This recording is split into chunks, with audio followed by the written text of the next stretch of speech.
뭐야, 왜 이렇게 점프가 바뀌었어? 요거 있네, 요거. 저기는 왜 이렇게 다 비어있어?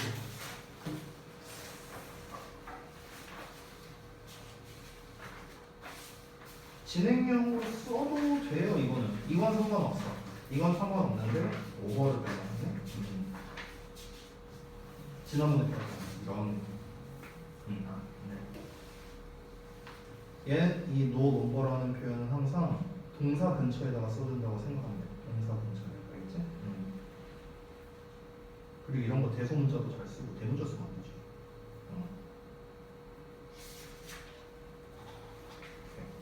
숙제도.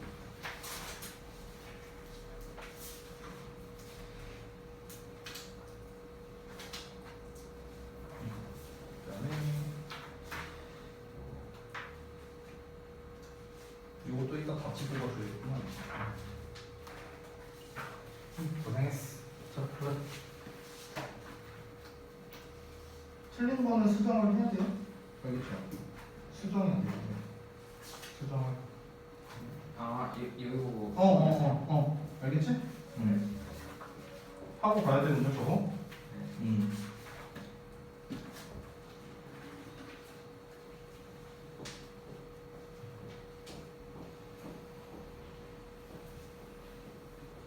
영어식 어순이 어디 있는지 잘 안 보이는데. 그러니까 지금 이걸 번호로 썼는데 전 번호로 안 썼었어요. 번호로 쓰지 마세요. 알겠지? 예시로.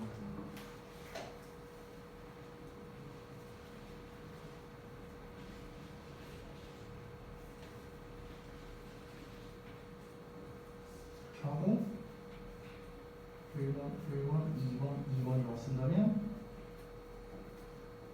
그다음에 이게 순서잖아. 됐어? 그리고 이 아래에다가 뭘 맞춰서 쓰면 되는 거지. 됐어? 내가 2번 보여줬는데 예시 이거 근데 지난번이랑 지난번. 그렇게 계란이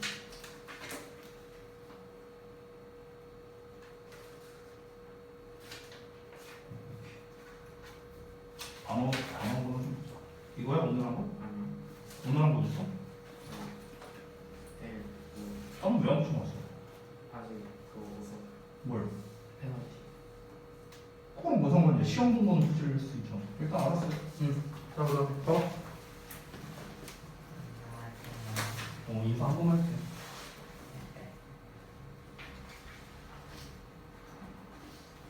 이거 오늘 시험 본 거야 단어?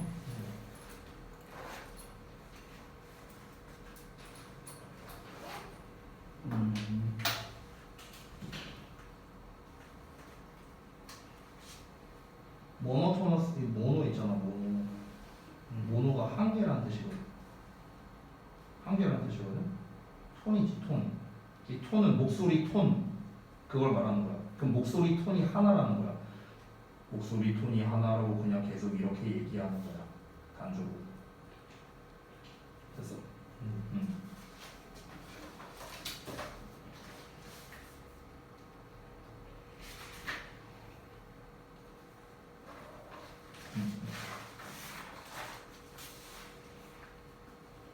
오케이. 잘했어.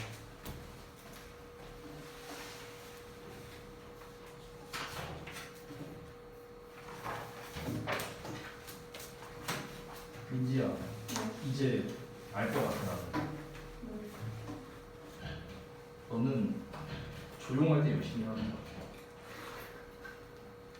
근데 여기 잠깐만요.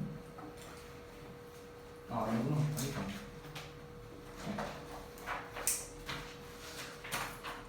민지가 말을 안 하니까 열심히 하는 거야. 내가 그래도 너를 2년을 봤는데 아마 지금 제일 열심히 하는 거야. 자, 그러면 데일리 테스트 한번 좀 같이 한번 보겠습니다. 잠시만요.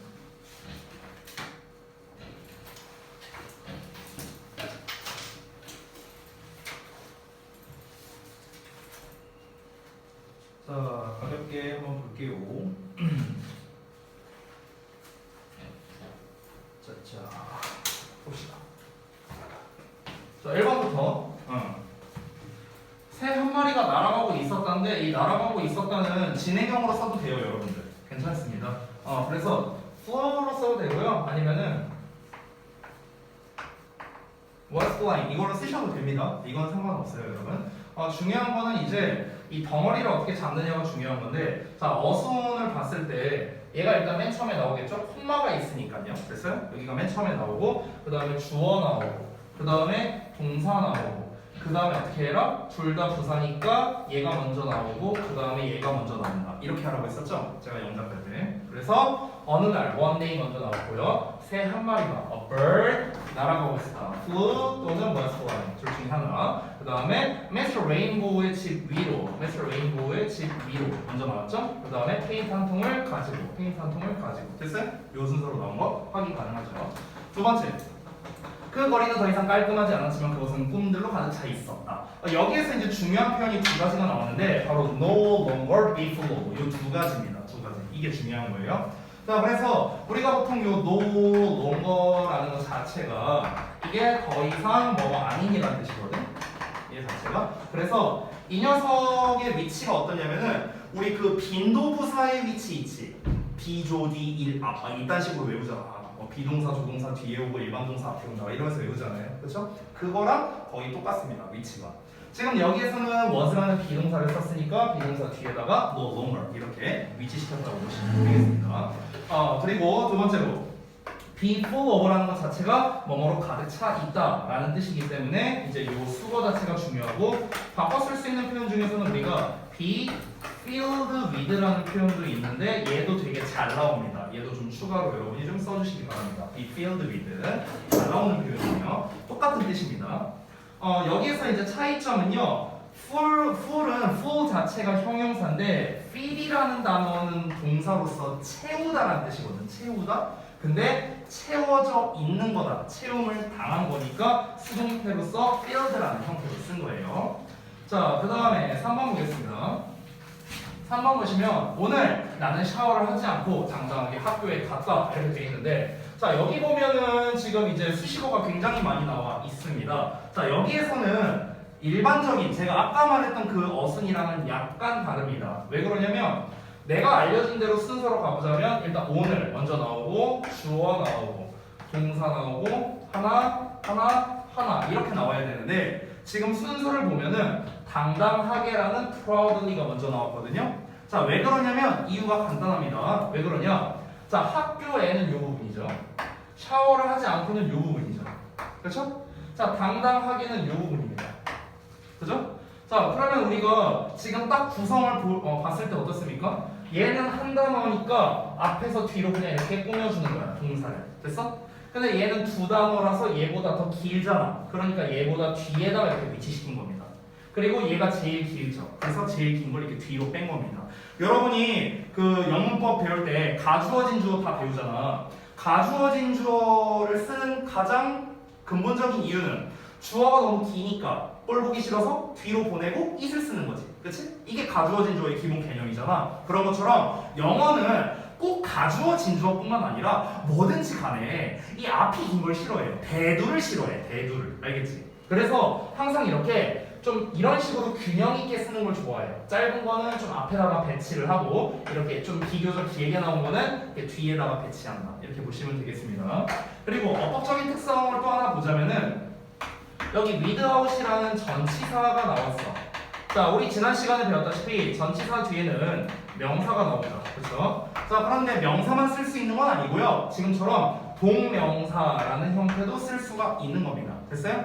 즉 전치사 뒤에는 명사 같은 애들은요 하나 빼고 다 쓸 수 있어요. 명사 같은 애들 명사도 쓸 수 있고요, 대명사도 쓸 수 있고, 동명사도 쓸 수 있고요, 오늘 배울 명사절도 쓸 수 있습니다. 쓸 수 있는 게 되게 많아요. 딱 하나 불가능한 게 뭐냐면은 투부정사는 안 됩니다.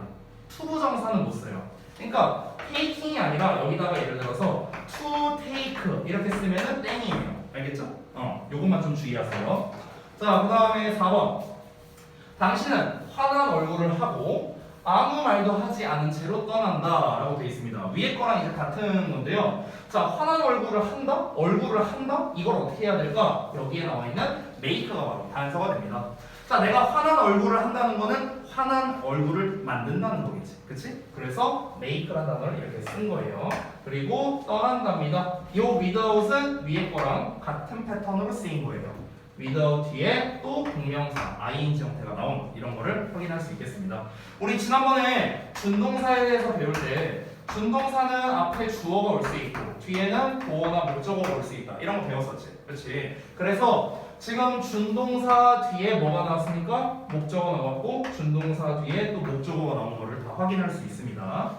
자, 그 다음에 5번. 왕은 동의했고 세라자대는 그 다음날 밤에 그 이야기를 마쳤다. 자, 뭐 패턴은 아주 단순합니다. 왕은 동의했다. 그리고 세라자대는 마쳤다. 여기가 먼저 나와야겠죠. 주어, 동사, 목적어, 요 수식. 됐어? 요 순서로 쓰면 되겠죠. 여기에서 이제 여러분이 the following이라는 거는 좀 추가로 알아두시면요. next랑 똑같은 뜻입니다. 됐어요? 이렇게 알아두시면 편합니다. 나머지는 어려운 거 하나도 없습니다. 됐죠? 자, 그리고 그 다음 페이지에 나와 있는 이제 준동사 맵인데 이거는 지난 시간에 했던 거를 제가 다시 한번 복습으로서 이제 출제를 한 거죠. 여러분 항상 중요한 거는 이 준동사가 형태는 어떻고 어떤 역할을 하고 여기서 끝나면 안 돼요. 그래서 어느 자리에 써야 되는지까지 신경 써야 됩니다. 명사니까 주목보 자리에, 수식어나 보어 자리에, 수식어 자리에 이것까지 신경 써야 되는 거예요. 항상. 그리고 해석까지. 이 표에 나와 있는 모든 것이 중요하니까 이 부분은 반드시 여러분이 익혀야 됩니다. 알겠죠?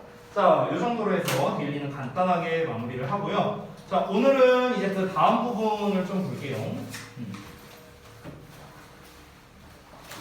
자, 오늘은 이제 그 절에 대한 이해를 볼 건데 얘들아 절에 대한 이해 파트 자체가 얘가 제일 많거든요. 얘가 유닛 3부터 유닛 6이었나? 거기까지 있어요. 그래서 이 부분이 가장 내용이 길기 때문에 제가 좀 천천히 하도록 하겠습니다. 페이지는요. 몇 페이지인가? 8페이지인가? 아닌가? 11페이지인가? 12페이지인가? 12페이지를 펴시면 되겠습니다. 자, 한번 볼게요. 우리가 이제 전에 한번 배웠다시피 구라는 녀석은 주어 동사가 없는 어떤 덩어리로 된 것, 이게 이제 구였다면 절이라는 녀석은 주어 동사가 들어있는 덩어리를 우리가 절이라고 이제 부릅니다. 그래서 이 덩어리가 할 수 있는 역할은 크게 세 가지밖에 없는데요. 이 덩어리는 명사, 형용사, 부사 이렇게 딱 세 개의 역할만 할 수 있습니다. 그래서 덩어리가 만약에 주어나 목적어나 보어 자리에 온다면 명사, 절. 얘가 명사를 꾸며준다면 형용사, 절. 이 덩어리가 명사 외에 다른 걸 꾸며준다면 부사, 절. 우리가 이렇게 이제 부르는 거예요. 명칭 자체가. 자, 그러면은 우리가 지난번에 구를 만들기 위한 대표적인 재료 두 가지에 대해서 배웠어요. 첫 번째가 준동사였고 두 번째가 전치사였죠. 그렇죠? 얘네가 구를 만들기 위한 재료였습니다. 자, 그러면 절을 만들기 위한 재료도 있겠지. 그렇지? 자, 절을 만들기 위한 재료는요. 총 종류가 3개가 있습니다. 이 3개밖에 없어요. 됐어? 근데 실제로 여러분 우리가 문법책을 보면은요. 절에 관련된 문법이 대충 챕터를 한번 써볼게요. 문법책마다 이제 차이는 있는데요. 보통 1단원 문장의 구조,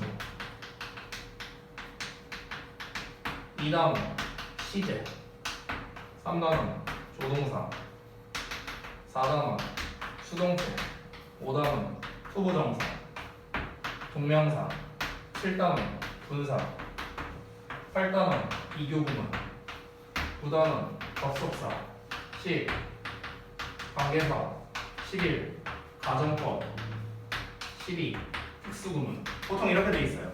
순서가 이렇게 돼 있거든. 보통 중등부 문법책이 이렇습니다. 그러니까 조금씩 이제 차이는 있어요, 책마다. 근데 보통은 요 순서로 많이 갑니다. 그러면은 여기에서 얘까지 이렇게 3개.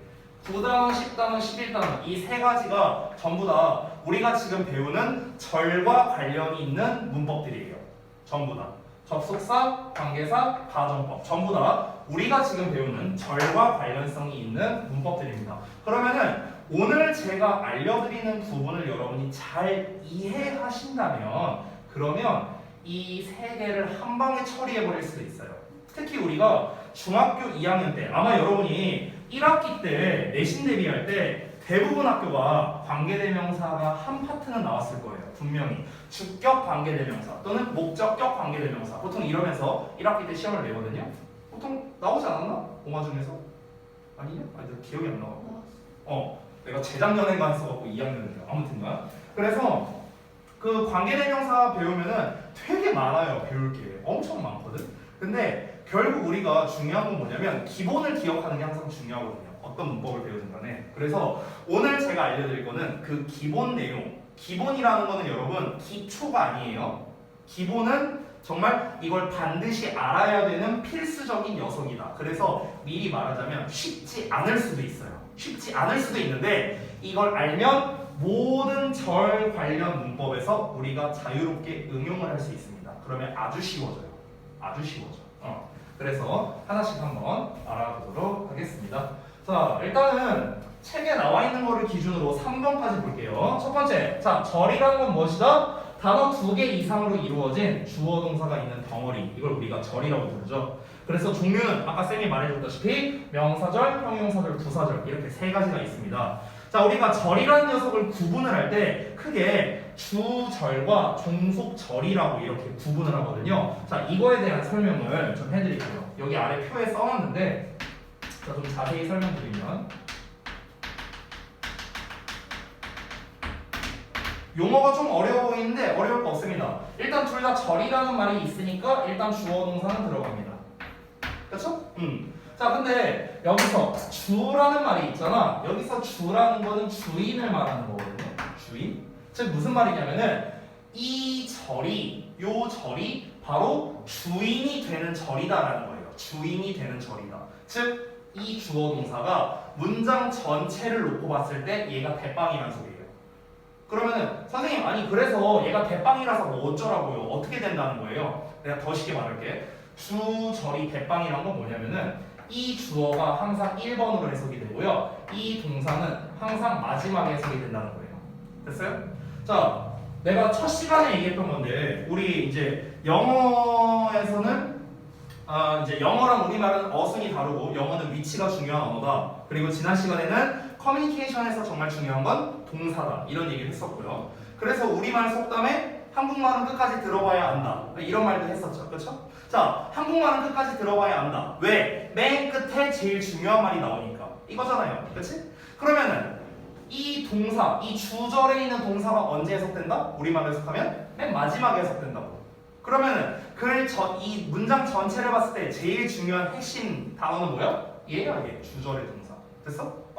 그러니까 얘가 주인인 동사니까 주인인데 커뮤니케이션에서 제일 중요한 동사니까 바로 요 녀석이 커뮤니케이션, 의사소통에서 가장 핵심적인 역할을 맡고 있다라는 겁니다. 그래서 우리가 이 이제 동사를요 본동사라고 보통 표현을 많이 합니다. 본동사. 됐어요? 본이라는 거는요 근본을 말하는 겁니다. 됐어요? 그러니까 전달에서 가장 핵심적인 역할을 하는 동사라고 해서 우리가 본동사라고도 부릅니다. 자, 그러면은 종속절에 대해서 한번 볼게요. 자, 종은 말 그대로 종이야, 종. 종이 뭔데? 노예야, 노예. 이 속은 뭐냐면은 소속돼 있다라는 뜻이거든. 소속돼 있다. 그러면 종속절이라는 건 무슨 뜻이냐면 종으로서 소속되어 있는 절 이런 뜻이거든. 즉 이 절이 얘가 절이잖아. 이 절이 어떤 놈에 의해서 소속되어 있는 거야. 됐어? 어떤 그러니까 이 노예를 이끄는 대빵이 따로 있어. 됐어? 그리고 이 대빵들을 이끄는 게 주절인 거야. 됐어? 얘는 사장님이야. 얘는 이제 그 중간 이제 뭐 팀장이야. 얘네는 이제 짜바리들이고. 됐어요? 약간 그렇게 생각하시면 됩니다. 자, 그래서 이 노예들을 이끄는 이제 그 채찍질하는 사람들이라고 생각하면 돼요. 이 노예들아 이래라, 착착. 네, 이제 그런 역할을 하는 겁니다. 그래서 종속절이란 다시 한번 무엇이다? 어떤 종으로서 소속되어 있는 누군가에 의해 종으로서 소속되어 있는 절 이걸 종속절이라고 부른다. 됐어? 자 그러면은 여러분 종속절을 관리할 관리자가 필요할 거 아니야. 그렇지? 채찍질을 할 사람이 필요하죠. 그 채찍질을 하는 녀석이 누구냐? 그게 바로 아래에 나와 있는 요 세 가지가 됩니다. 됐어요? 접속사, 의문사, 관계사 이 세 가지가 되는 거예요. 됐어? 그래서 총 세 가지의 패턴이 나옵니다. 절의 패턴은 세 개밖에 없어요. 접속사의 주어 동사, 의문사의 주어 동사, 관계사의 주어 동사. 됐어? 딱 이 세 개 패턴밖에 없는 거예요. 모든 절의 종류는 이 세 개밖에 없습니다. 됐죠?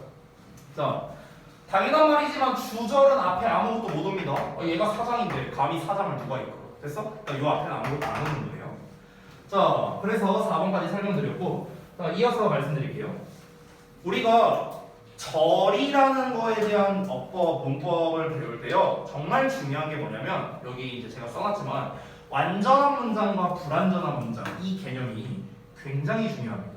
이 개념이 되게 중요해요. 왜 그러냐면요, 이거에 대부분 절을 갖고 시험 내는 거에 중등부 기준으로는 거의 90%, 고등부 기준으로도 그래도 한 60-70%인데요. 절을 갖고 문제를 내는 건 거의 대부분 이걸로 문제를 출제하는 거야. 완전이냐 불완전이냐. 됐어? 자, 그러면은 일단 우리가 완전한 문장은 뭐고 불완전한 문장이 뭔지 이걸 알아야 되고, 왜 이때는 완전하게 쓰고 왜 이때는 불완전하게 쓰고 이걸 알아야 될 거 아니야. 그렇죠? 자, 그걸 한번 알아볼게요. 자, 일단 완전한 문장이라는 건 뭐냐면 쌤이 여기 교재에도 써놨다시피 우리 문장의 5가지 형식 배웠었죠. 1, 2, 3, 4, 5 형식. 그 1, 2, 3, 4, 5 형식에 알맞게 되어 있는 문장, 그게 완전한 문장이에요. 뭐 하나 빠짐없이 제대로 다 구성되어 있는 문장, 이게 완전한 거야, 말 그대로. 자, 그러면 불완전하다는 건 당연히 뭔가가 빠져 있으니까 불완전하겠지. 됐어요? 그러면 불완전한 문장이란 건 무슨 말이냐면, 정확하게 말할게요.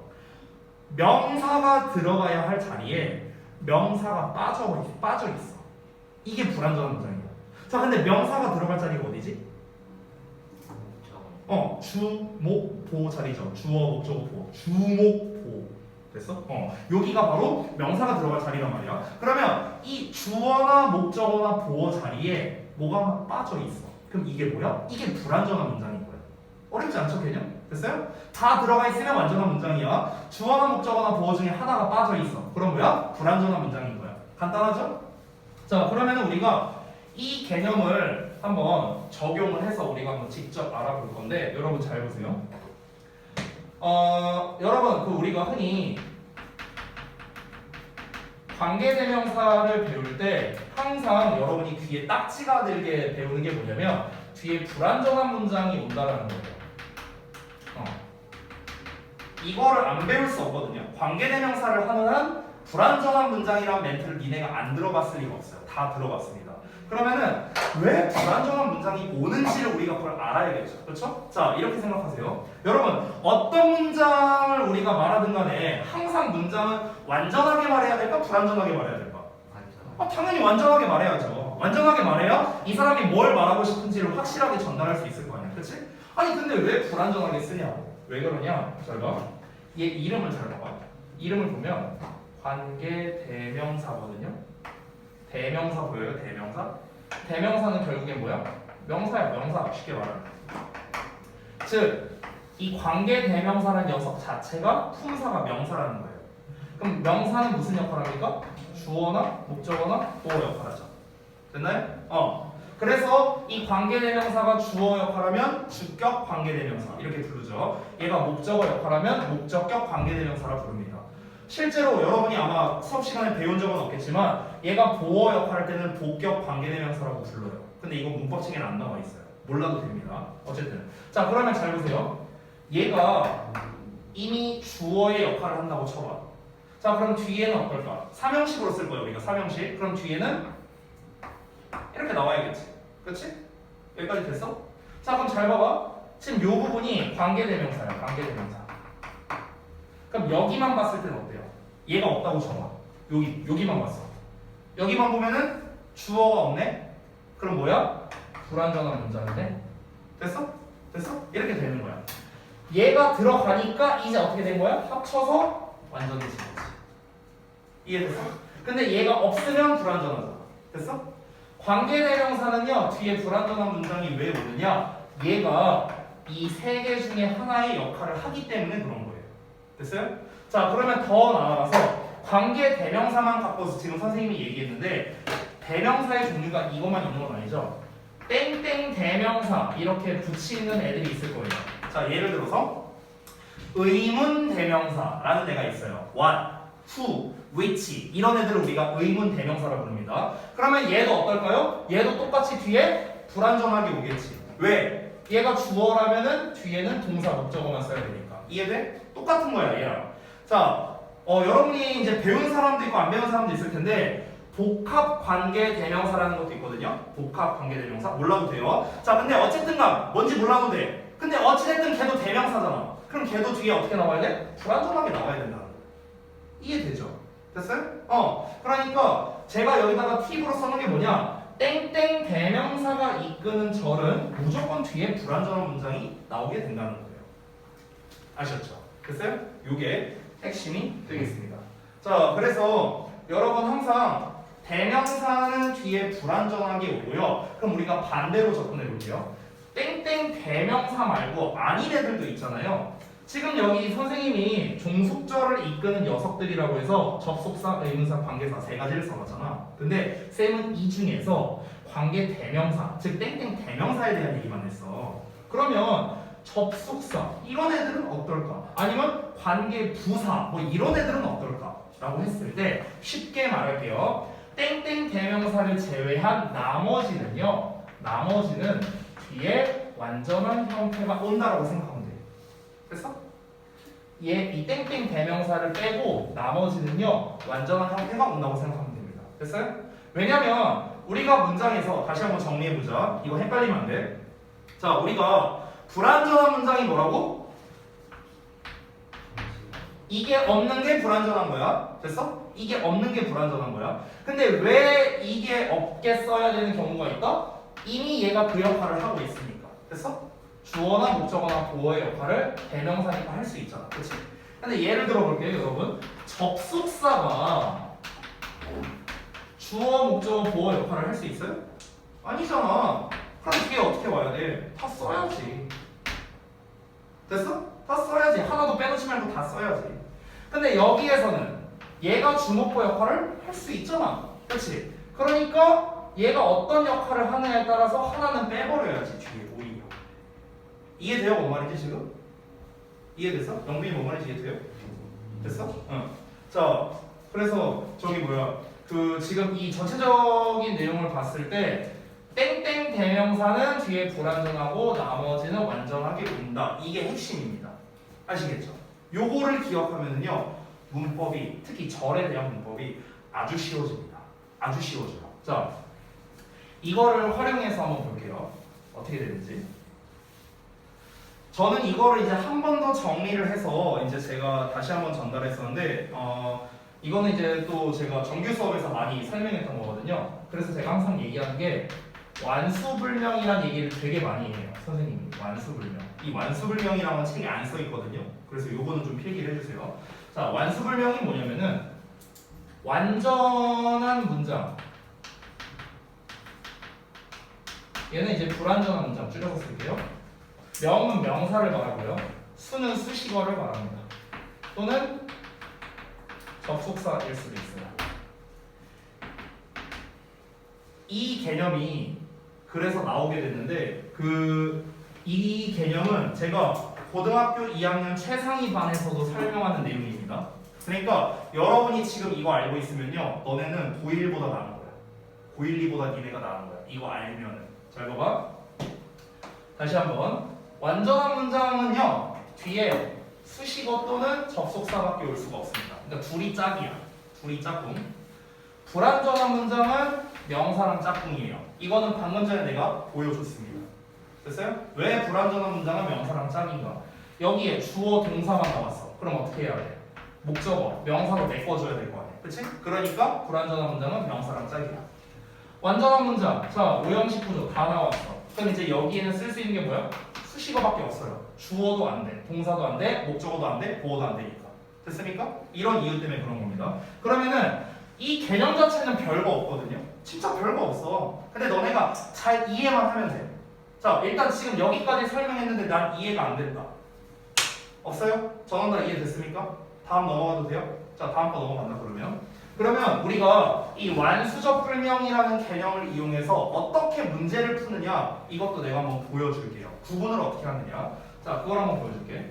우리 중등부에서 정말 시험 많이 나오는 게 뭐냐면요. if 구분 문제가 정말 많이 나오거든. if 구분. 쌤이 작년에 오마중 3학년 내신 대회를 했었는데 오마중 3학년에 3번 문제였나? 잠깐만요. 기억이 잘 안 나는데 내가 직접 보여줄게요. 여러분의 신빙성을 위해서. 어디 보자. 그 기말 때 나왔었는데 3번인가 5번인가에 나왔었거든요.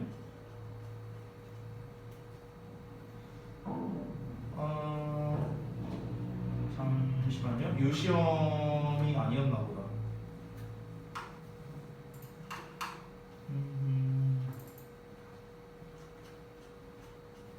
첫 페이지에 있었는데.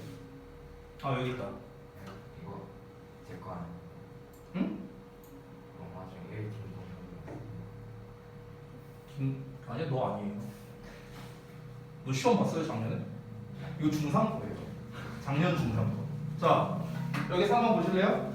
다음 중 if와 whether의 쓰임이 올바르지 않은 문장의 개수로 적절한 것은?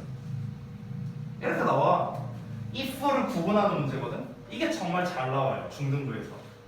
근데 이 친구의 이름이 그러고 보니까 비슷하네. 동하라는 친구예요. 동하야. 이 형아 이름은.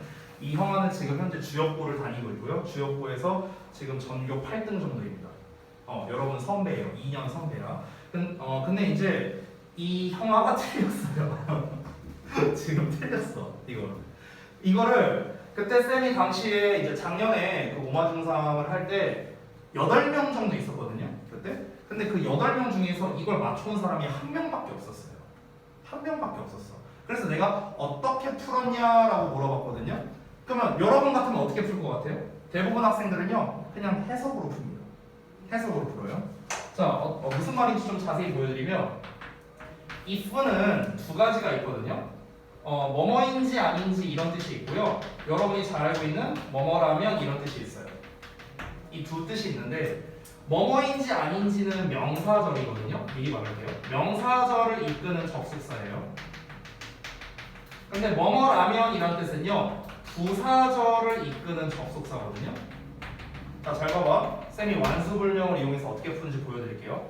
지금 시험에서처럼 if에 밑줄 쳐놓고 구분해라 라는 문제잖아요. 그쵸? 잘 보세요. 자, if 어쩌고가 나왔어. 이렇게 나왔어. 근데 이 덩어리 앞쪽을 봐봐. 앞쪽. 자, 덩어리 앞쪽을 봤는데 만약에 여기가 완전한 문제야. 예를 들어서. 그럼 이 덩어리는 무슨 역할? 수식어 역할을 해야겠죠. 됐어? 근데 수식어라는 건 종류가 두 개밖에 없거든? 뭐랑 뭘까? 형용사랑 부사거든요? 얘네가 맨날 구문문서 할 때 형용사, 수식어, 부사, 수식어 이렇게 쓰잖아요. 됐어요? N이 수식어예요. 됐어? 자, 그러면 잘 봐봐. 완전한 문장이 만약 앞에 나왔다면 이 if가 이끄는 이 절은 수식어 역할을 해야 돼. 그럼 수식어는 둘 중에 뭐야? 이거지. 부사니까. 됐어? 그러니까 이때는 뭐뭐 한다면의 뜻이 되는 거야. 우리가 상세히 해석해볼 필요가 없다는 거야. 됐어?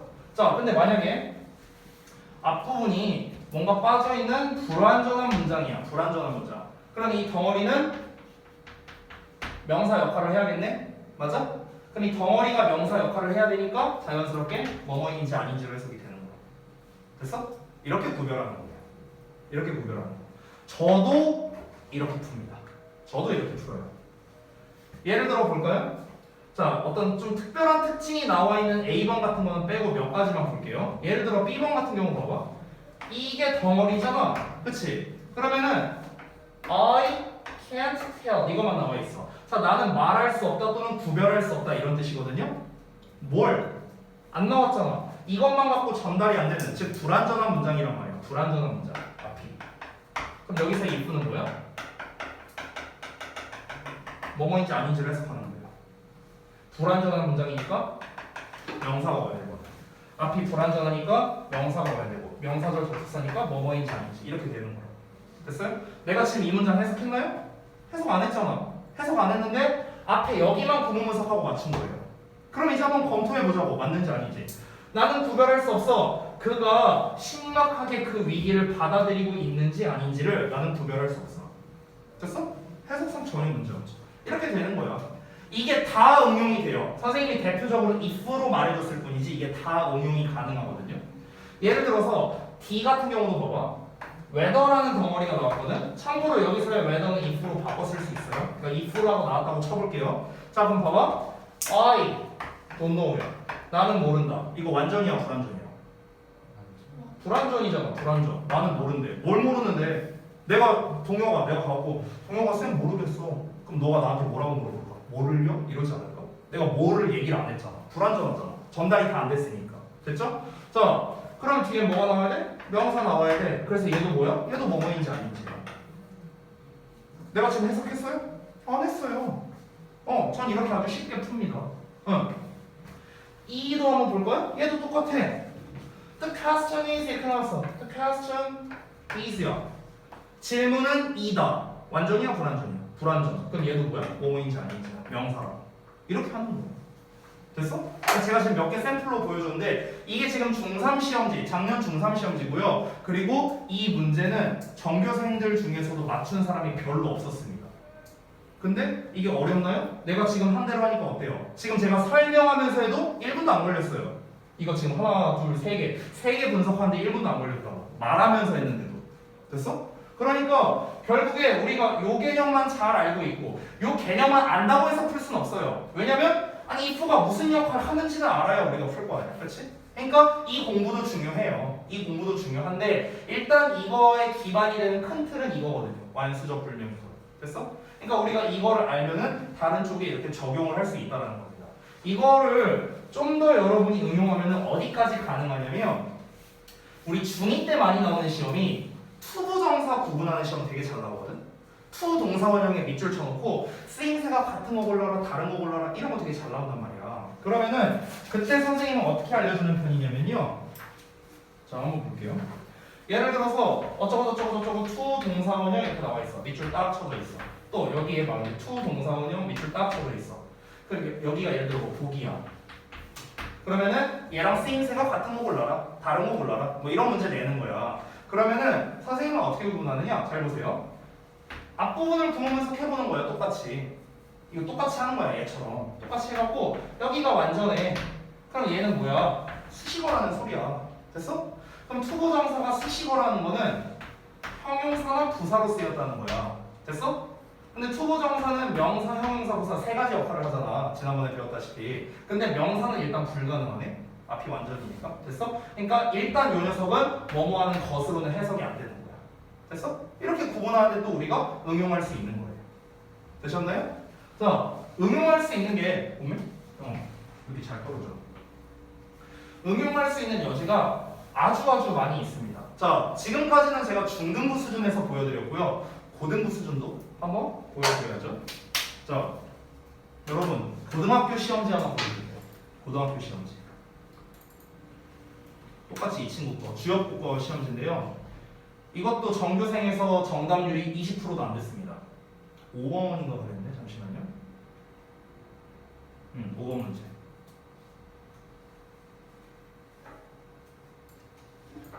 요 문제거든요. 요 문제인데 제가 혹시 말한 적이 있는지 모르겠는데 우리 그 고등부에서는 객관식 문제를 출제할 때요. 보통은 좀 배점이 낮으면은 2.7점 이 정도 되고요. 배점이 가장 높은 게 보통 3.7점이 가장 보통 높거든요. 근데 배점이 3.8이에요.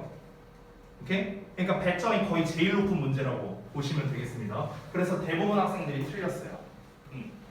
이 시험지도 아까 그 전교 8등하는 형아 거예요. 근데 그 형아 틀렸어요 지금. 그래서 저한테 니킥 5대 받았습니다. 대박이고요. 자, 일단은 여기에서 이 문제를 다 할 수는 없으니까 고등부에 가장 대표되는 거 딱 하나만 소개해 줄게요. 절에 관련된 거. 바로 요거거든요.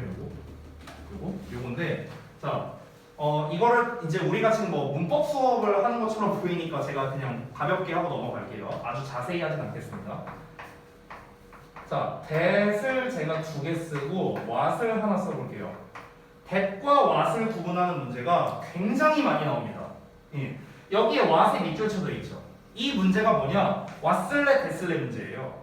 이게 고등부에서 최단골 문제예요. 최단골 문제. 수능에서도 되게 자주 나오고요. 자, 그러면 얘를 어떻게 구분하느냐? 하나씩 좀 소개를 해드릴게요.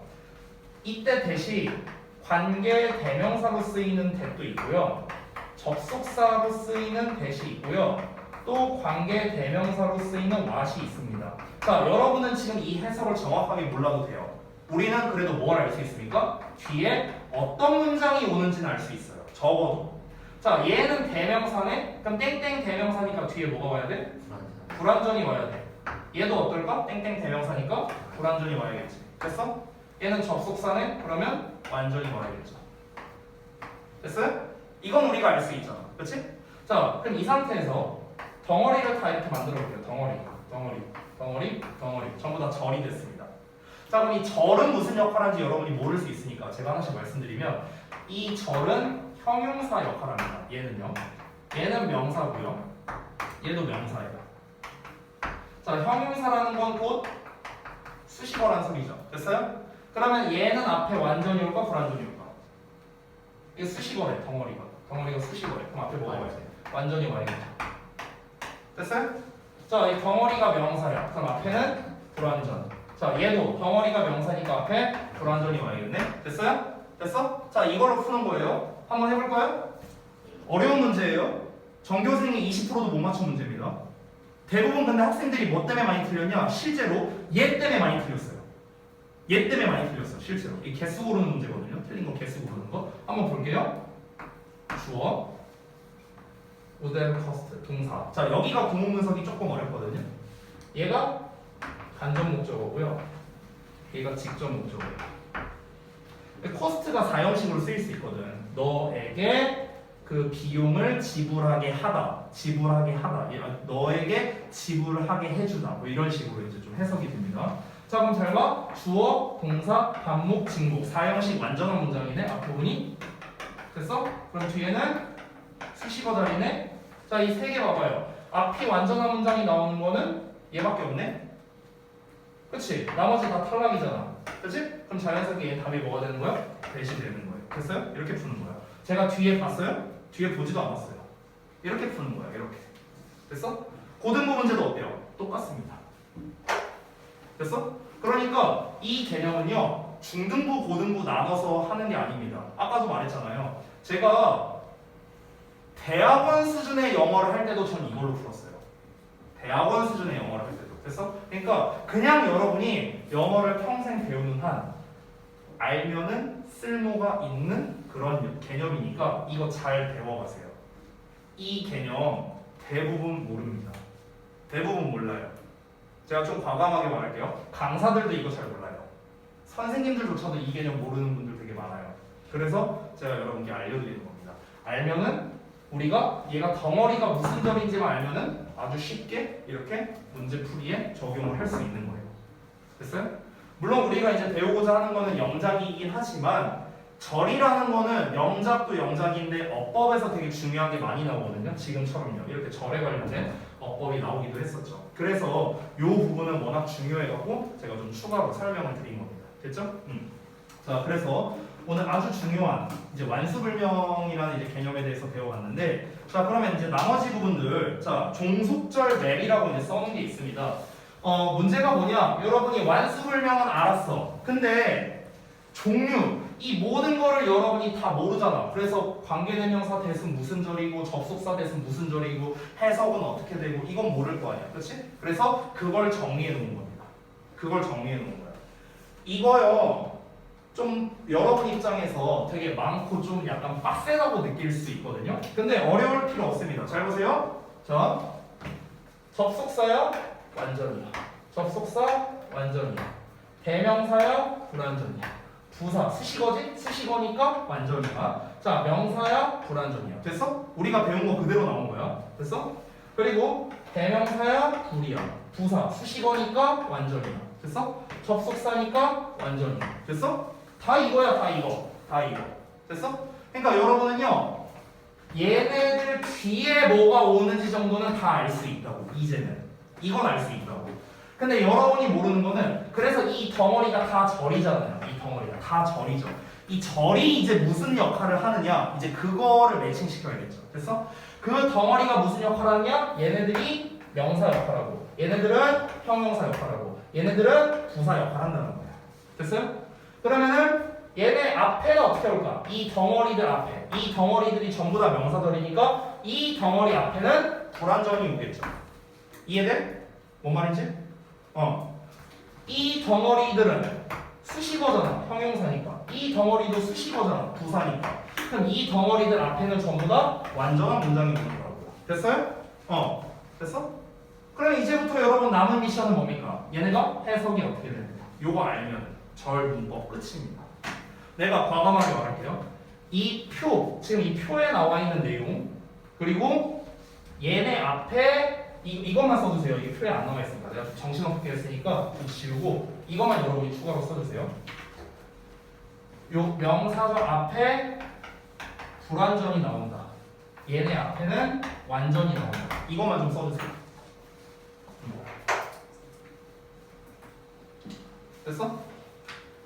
이 내용까지 포함해서 여러분이 여기에 있는 거를 기억할 수 있다? 그러면 고3까지 끝입니다. 이거 알면. 고3까지 끝이에요. 이거 알면 고3까지.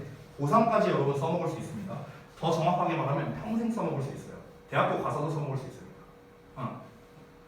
제가 이제 재밌는 건 아니고 옛날에 이제 겪었던 얘기 한번 해줄게요. 너무 이제 수업만 해서 여러분이 좀 지루할까봐. 선생님이 이제 대학교 4학년 때 굉장히 시간이 널널했거든요. 원래는 보통 대학교 4학년이 제일 바빠요. 대학교 시절에서. 왜 그러냐면 그때 이제 그 학점 재수강도 해야 돼요. 내가 잘 못했던 과목, 그리고 또 이제 취업 준비도 해야 되고, 자소서도 써야 되고, 뭐 면접 준비도 해야 되고, 뭐 졸업 논문도 써야 되고, 토익 점수도 관리해야 되고, 막 할 게 되게 많아요. 4학년 때. 되게 많은데 쌤 같은 경우는 3학년 때 거의 다 해놨어요. 그거를. 그래서 저는 대학교 갈 때 그냥 놀러 가듯이 했어요. 일주일에 한 번 갔거든, 학교를. 근데 한 번 안 갔어. 나는 맨날 슬리퍼에 그 추링 입고 이렇게 질질 이 자세로 갔어. 맨날 이러고 가갖고 애들 막 바빠. 취업 준비한다고. 그럼 이제 걔네 살살 꼬셔서 술 마시러 가고 막 이랬었어요. 저는요. 그래서 나 때문에 취업 못한 애들 좀 많았어요. 근데 이제 제가 이제 얘기한 게 뭐냐면은 내가 이제 시간이 널널하니까 그냥 학교 여기저기 어슬렁거리면서 이제 동기들, 뭐 후배들이랑 같이 이제 밥 먹고, 이제 학식 가서 밥 먹고, 친한 애들 친한 후배들 이제 막 동아리 활동 뭐 하고 있어요. 동아리실에서. 그럼 거기 이제 소파에 누워서 짱 박혀서 핸드폰 게임하고 막 이랬었단 말이야. 근데 이제 한 번은 이제 3학년 후배가 그런 적이 있었거든요. 자기가 이제 그 토익 동아리 장이었어요. 걔가 토익 동아리 장인데 당시에 이제 제가 대학교 3학년, 제가 강사 생활을 맨 처음에 한 게 대학교 2학년 때였거든요. 대학교 2학년 때. 그때는 사실 강사라기보다는 이제 보조 강사 일로서 이제 제가 처음 시작했었고, 대학교 3학년 때 이제 과외랑 이제 강사를 이제 본격적으로 했었어요. 그때. 근데 이제 그때 이제 후배가 오더니 형이 좀 이제 그래도 애들도 가르쳐보고 했잖아. 그치? 그러니까 형 이번에 신입생들 내가 이제 동아리 모집할 건데 모집 인원 지금 신청한 애들이 되게 많아서 그러는데 이제 우리가 5명만 뽑을 거거든. 그러니까 형이 좀 이렇게 좀 추려줄 수 없어? 이렇게 부탁을 하더라고. 그래갖고 알았어. 해갖고 이제 내가 이제 그때 5명 뽑는데 나 진짜 깜짝 놀란 게, 나 같으면은 대학교 1학년 그 꽃다운 나이에 나는 절대 토익 동아리 이런 데 가입 안 할 거거든요. 미쳤어? 놀러 가야지. 근데 애들이 되게 열심히 공부하더라고. 제가 1학년 때랑은 다르게. 아무튼 그래서 이제 면접까지는 아니고 큰 강의실이 하나 있었어. 한 100명 정도 올 수 있는 그런 큰 강의실이 하나 있었는데 애들이 진짜 한 5, 60명이 온 거야. 토익 동아리 가입한다고. 그래갖고 내가 얘네 미쳤나? 왜 이렇게 많이 왔지? 하면서 아무튼간 이제 영문과 애들도 있었고 아닌 애들도 많았어요. 근데 대부분은 영문과 애들이 많았지. 그래서 이제 왔어. 그래서 이제 걔네들은 이제 사실 여기에서 이제 각종 노하우 같은 거 배우고 이제 토익 점수 빨리 따고 싶고, 아니면 이제 남자애들 같은 경우는 또 이제 군대랑 또 관련성이 있는 게 있거든요. 토익 점수가. 그래갖고 이제 막 그런 이유 때문에 이제 막 여러 애들이 왔지. 그래서 내가 시험을 뭘 만들었냐면은 아주 간단했어요. 첫 번째, A4 용지를 이렇게 가로로 해갖고 이렇게 가로로 해서 반을 잘랐어. 쌤이 반을 잘라갖고 이쪽에는 단어를 한 30개 써놨어요. 단어를 한 30개 써놓고 어떤 걸 테스트했냐면은 이 단어에 품사를 써라 이렇게 했어요. 뜻 말고 품사를 써라. 명사인지 형용사인지 뭔지 쓰라. 이게 첫 번째. 두 번째는 뭐냐면요. 완전한 문장 뒤에는 뭐가 오고 불완전한 문장 뒤에는 뭐가 오는지 써라. 이거였어요. 이거. 자, 제가 저는 개인적으로 그 대학을 밝히는 걸 좋아하진 않기 때문에 그냥 미리 말하자면 우리 대학의 당시의 영문과 그 정시 커트라인이 최소 컷이 1.7이었습니다. 1.7등급 수능 기준으로. 우리 학교 우리 과가요. 그러니까 전국에서 상위 그래도 한 4%, 한 5% 정도 된 애들만 모인 거야. 그러니까 다 똑똑한 애들이잖아. 근데 그 시험에서 그 5, 60명 되는 애들 중에 내가 내 테스트에서 통과한 사람이 3명밖에 없었어요. 나 진짜 충격받았어 그때. 그래서 내가 그때 그 후배들 겁나 갈궜거든요. 다 처음 본 애들인데 영문과 애들만 남겨갖고 이제 딴과 애들까지 내가 뭘 할 수는 없잖아. 영문과 애들만 남겨갖고 야 니네 이 실력으로 어떻게 우리 학교 왔냐? 어떻게 영문과 왔냐? 아니 품사는 다 잘 맞췄는데 이것도 모르냐? 니는 고등학교 때 뭐 배웠어? 이러면서 내가 막 겁나 뭐라 했었어요. 그렇게 해갖고 이제 추려서 이제 아무튼 뽑았습니다. 나는 사실 토익 동아리 소속도 아니었거든요. 난 아무것도 아니야. 난 동아리가 없었어요. 동아리 활동을 안 했거든. 근데 이제 그냥 좀 갈궜지 그때. 그러니까 이제 제가 말하고 싶은 이제 골자는 뭐냐면요. 그 약간 이제 전국의 5% 안에 드는 그 약간 우리가 소위 말하는 이제 그런 스제들 그런 애들이라 할지라도요. 이 개념조차도 잘 몰라요. 그러니까 본능적으로는 알 수도 있어. 본능적으로는. 근데 완수, 불명 딱 이렇게 어떤 용어로서 개념이 정립되어 있지는 않다라는 거야. 그 똑똑한 애들조차도. 됐어? 사실 토익을 볼 때 필요한 게 정말 기초에서 중요한 게 뭐냐면 요거랑 품사거든요. 그래서 내가 딱 그것만 테스트 본 거거든. 그게 제일 중요하거든요. 초반에는. 그래서 내가 테스트를 본 건데 이것조차도 몰라요. 몰라 애들이. 그래서 근데 이제 여러분은 이제 반대죠. 이제 여러분이 더 나은 거예요. 걔네보다. 왜? 너네 이거 알았잖아. 이제 알았잖아. 됐어? 그래서 내가 다시 한번 자신 있게 얘기하는데 여러분이 이 개념을 잘 파악하고 암기하고 그리고 요 내용을 잘 기억하고 연결을 이렇게 지을 수 있다면 그러면 절에 대한 문법은 그냥 끝이야. 한 70% 끝납니다. 고2 1학기까지는 이것만으로도 문제를 풀 수 있어요. 이것만으로. 고2 2학기부터는요. 이제 그 이것만으로 푸는 데는 또 한계가 있습니다. 이것만으로는 해석이 들어가요. 그때부터는. 그러니까 그때부터는 되게 어렵게 됩니다. 해석을 해야만 풀 수 있게끔 문제를 내거든요. 고2 2학기쯤 되면. 근데 그 전까지는요. 지금 제가 아까 전에 문제 푸는 걸 몇 개 보여드렸죠? 해석 안 했잖아요. 아까 고1 문제, 중3 문제 해석 안 했죠? 해석 안 하고 풀 수 있어요. 적어도 고1까지는. 그러니까 지금 여러분이 중학교 2학년이니까 여러분이 최소 2년은 아주 유용하게 써먹는 거라고. 이 가성비가 좋은 이거밖에 안 돼. 이게 끝이야. 이 표 반 페이지짜리 표야. 이거 하나로 니네가 2년을 책임질 수 있어. 이 가성비 짱 아니에요? 그렇죠? 그러니까 내가 하고 싶은 말 뭡니까? 왜 그러는 겁니까? 내가 하고 싶은 말 하는 거예요. 자, 우리 시간이 좀 많이 지났네요. 잠시 쉬었다가 이어서 하겠습니다.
접속사.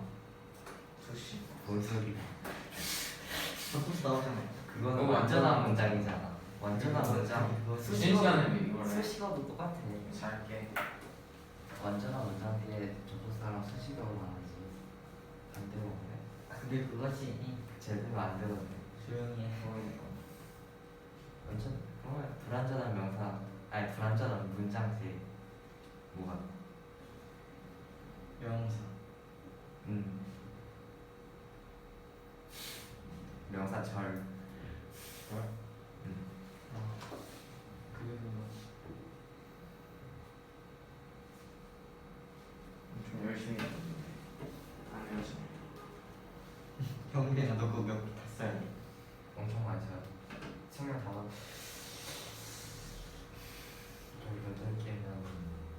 18개 써요. 18개. 그러니까 18개니까 126문장. 한 2장 쓴 다음에 2개 더 써요. 나는 동혁이 안경을 사다. 사다 폴체이스? 나는 동혁이 아니야? 안경을 구입하는 것을 후회한다. 동혁이 자체에서. 나는 동혁이를 구입한 걸 후회한다. 왜 맞네. 뭐? 돈 주는 사람. 돈 받고 사야 돼. 양보다 질이다. 퀄리티? 양보단 질. 진혁이는 제일 안 좋다? 퀄리티가 낮다. 좋지 않다. 와. 나는 퀄리티가 너무나도 좋다. 뭐지? 동혁이는 퀄리티가 높아지길 원한다.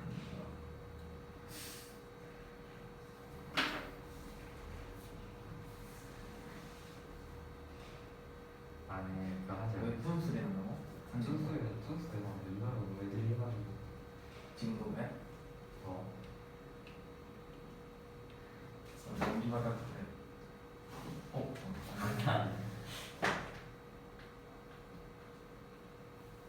아니 여기는 소리가 안 나는데. 나 엄청 소리. 나 아니, 여기는 소리 안 나는데 여기는. 그럼 왼손도 하면 되지. 아 싫어. 근데 정상으로까지 비정상은 안 된다. 균형이 맞아야지. 차라리 이걸 정상화로 만들어 봐야지. 내가 정상을 맞아. 정상을 만들어줘. 어. 승기가 정상을 만들어줘. 뽑아. 근데 그냥 삐 소리 나. 소리 나지 그러면. 그걸 뽑아봤어? 호텔을 뽑았어. 막 불났다고 막 그러고 안 돼. 불났다고 막 해가지고 그걸 왜 볼까?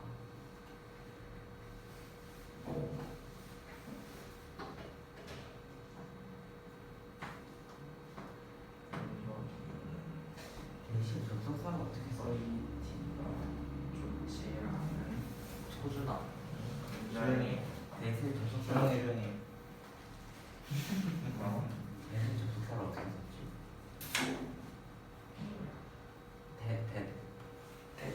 대신 어떻게 접속사를 썼지?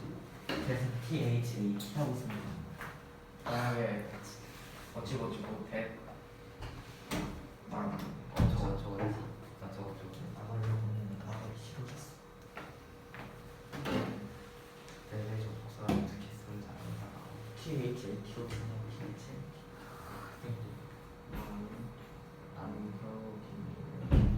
내 가방으로 인설트. 인설트야 어떻게 이거? 인설트 뭐야? 집어넣던데. 아 뭐? 인설트가? 집어넣었던 것 같아. 인설트 모욕하던데. INS RT 아 ERT 삽입하다? 직원. 아 삽입하다도 그 저번에 나오자니까 나왔는데 여기서 안 나와. 근데 고등부로 가면 또 다 나오는 과시나. 이건 좀 많이 했어. 하얀 옷도 아니고 하얀 옷.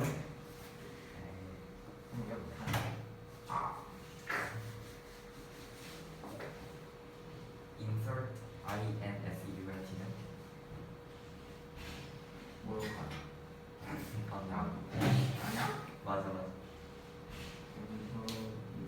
동영 너무 쉽다. 다 말해놓고 바로 피시네. 자 하고. 네이스 접속사로 어떻게 했어? 응? 네이스 접속사로 어떻게 했어? 대시 접속사로 어떻게 쓰이냐고? 네. 여기. 아 네. 근데 예를 든 문장. 아, 문장을 아주 쉬운 걸로 보여줄게. 이런 거 있어. 예를 들어서.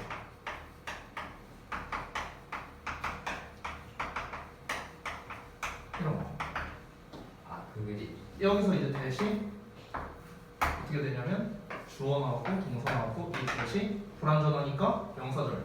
그래서 명사절 접속사 대신 되는 거고 뒤에 완전한 절 나왔고 해석은 이렇게 된다 이거지.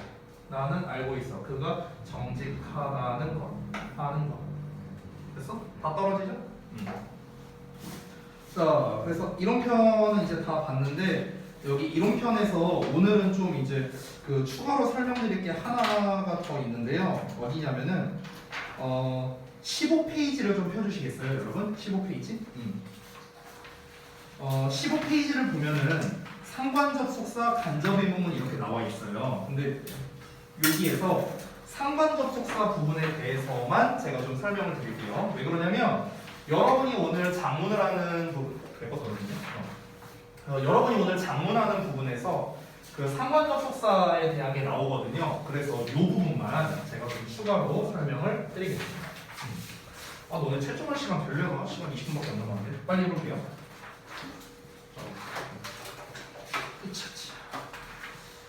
자, 일단은 그 접속사에 대한 거를 좀 먼저 말을 해줘야 되는데 아까 선생님이 말했다시피 종속절, 자 노예로서 소속되어 있는 절, 이 종속절을 이끄는 관리자가 셋이 있다고 했습니다. 접속사, 관계사, 의문사 이렇게 세 종류가 있는데 그 중에 하나인 접속사를 하나 알아볼 건데 이 접속사는 크게 종류가 두 개로 나뉘어지는데요.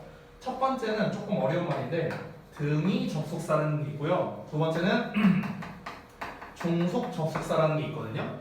이 종속 접속사가 바로 종속절을 이끄는 접속사예요.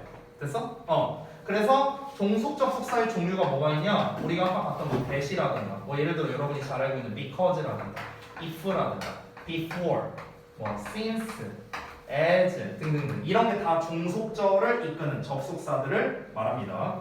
자, 등위 접속사는 뭐냐면요. 정말 한마디로 표현을 해볼게요. 얘는 뭐냐면은 병렬 구조를 만드는 접속사입니다. 병렬 구조. 자, 병렬 구조가 뭐냐면요.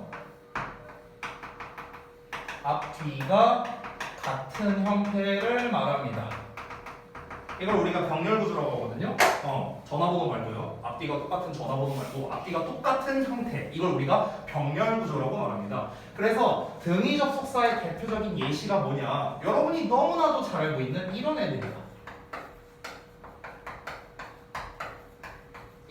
이런 애들을 우리가 등위 접속사라고 부릅니다. 그래서 and를 기준으로 앞에 뒤에 오는 게 똑같다라는 거예요. 이 똑같다는 게 뭐가 똑같냐? 품사가 똑같다는 겁니다. 품사. 얘가 명사면 얘도 명사, 얘가 동사면 얘도 동사, 얘가 형용사면 형용사, 부사면 부사. 그래서 똑같은 품사끼리 연결하는 것, 이 똑같은 품사끼리 연결해주는 역할을 바로 이 등위 접속사라고 부르는 거예요. 됐죠? 자, 그러면 우리가 지금 배우려고 하는 상관 접속사는 뭐냐? 상관 접속사는 등위 접속사의 한 종류예요. 한 종류야. 자, 이 상관 접속사라는 거를 이제 좀 볼 건데, 자, 여기다가 따로 쓸게요. 책에 나와 있으니까 필기는 별도로 안 하셔도 될 것 같습니다. 이 상관 접속사를 우리가 문법체에 따라서 다른데 다른 말로 뭐라고 하냐면요. 짝으로 이루어진 접속사라고도 합니다. 짝으로 이루어진 접속사. 그래서 각각 짝꿍들이 있어요. 짝꿍들. 그래서 하나씩 보자면은 자 일단 and도 써볼게요. 그리고 or, nor도 써보고요. 그 다음에 but도 써보겠습니다. but을 쓰는 경우는 두 가지가 있어요. 그래서 이렇게 총 5종류가 대표적인데 자, 이 접속사들과 짝으로 이루어진 단어 표현들이 있는데 여러분이 아마 보면 알 겁니다. 그래서 첫 번째 and는 both, or는 either, 그 다음에 nor는 neither. 자, 위아래를 비교해보면은 either와 or 각각 앞에 n만 붙인 거예요. 됐죠? 자, 그 다음에 but은 not. 자, 맨 아래 있는 거는 여러분이 너무나도 잘 알고 있는 그 유명한 not only but also 라는 표현도 있죠. 됐어요? 이런 것들이 있습니다. 자, 그러면은 지금 쌤이 이렇게 쭉 나열했는데 얘네들 이렇게 사이에 이렇게 A, B라는 형태가 다 이렇게 오게 됩니다. 이렇게. 내가 좀 삐뚤빼뚤하게 썼네. 대충 봐주세요.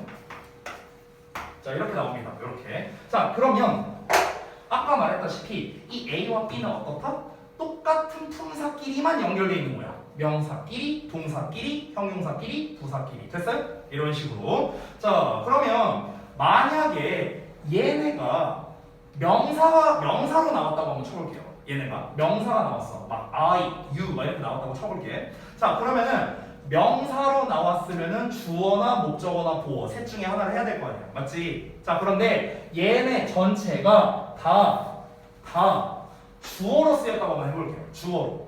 자, 그러면 뒤에 뭐가 나와야 돼? 동사가 나와야 될 거 아니야. 그렇지? 자, 그럼 이랬을 때 우리가 이 동사의 수를 어떻게 해야 되는가 그거를 제가 좀 말씀드릴게요. 이거는 어법에서도 중요하고 영작에서도 중요하기 때문에 설명을 드리는 겁니다. 자, 일단은 both라는 거는 이제 제가 거기 뜻을 써놨는데 둘 다란 뜻이거든요. 그렇기 때문에 얘는 항상 복수로 생각을 하면 됩니다. 둘 다란 뜻이니까. 됐어? 그리고 나머지들이 있습니다. 나머지들. 이 나머지들은 전부 다 B의 수일치를 하면 됩니다. B에다가. 앞에 나와 있는 A가 단수냐 복수냐는 전혀 상관없어요. 무조건 B가 기준입니다. B가 단수면 단수 취급, B가 복수면 복수 취급하면 되는 거예요. 간단하죠? 이렇게 생각하면 됩니다. 즉 동사랑 가까이 있는 거. 동사랑 가까이 있죠, 얘네가. 그래서 동사랑 가까이 있는 거에 수를 맞추면 됩니다. 저는 외울 때 어떻게 배웠냐면요.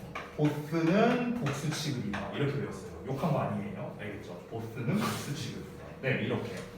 나머지는 어떻습니까? 다 B의 수일치를 하면 된다. 됐죠? 이렇게 이해를 하시면 되겠습니다.